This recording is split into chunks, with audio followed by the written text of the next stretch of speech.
अस्सलामुअलैकुम, कैसे हैं आप सब? जहाँ रहें खुश रहें, आबाद रहें, हमेशा हंसते मुस्कुराते रहें। आज जी मेरे किचन में बन रहा था मैंगो शेक, तो मैंने सोचा इसकी रेसिपी आपके साथ शेयर करती हूँ। जो झटपट से बनने वाला ड्रिंक है और बहुत ही मज़ेदार लगता है। दूध और मैंगो का कॉम्बिनेशन बच्चों को भी बहुत पसंद, बड़ों को भी बहुत पसंद, और मुझे तो ख़ास तौर पे बहुत ज़्यादा पसंद है। मैंगो तो हमारे फेवरेट हैं। इस तरह से मैंगो को मैंने क्यूब्स में काट लिया है। अगर हम मैंगो को क्यूब्स में काट के फ्रीज़ करें तो भी हमें बहुत फ़ायदा हासिल होता है। सम टाइम हम बहुत ज़्यादा मैंगो ले आते हैं और हमें समझ नहीं आती, वो ख़राब होने लगते हैं। अगर हम मैंगो को इस तरह क्यूब्स में काट के फ्रीज़ कर दें तो जब जब मिल्क शेक बनाना है तब निकाल के मिल्क शेक बनाएं। और अब जी मैंने मैंगो के अंदर डाल दिया है दूध, और दूध में मैंने डाली है चीनी हस्बे ज़रूरत।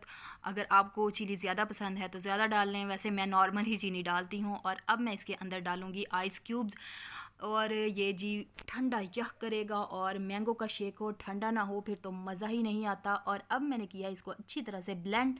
ये देखें जी, ब्लेंड ब्लेंड ब्लेंड ब्लेंड हो गया है और मज़ेदार सा शेक तैयार हो गया है। अगर आपको मेरा शेक अच्छा लगा है तो लाइक तो बनता है जी। आप मुझे हुमैरा जहांगीर को दे इजाज़त, अपनी दुआ में याद रखें, अपना बहुत सारा ख्याल रखें। अल्लाह हाफिज़।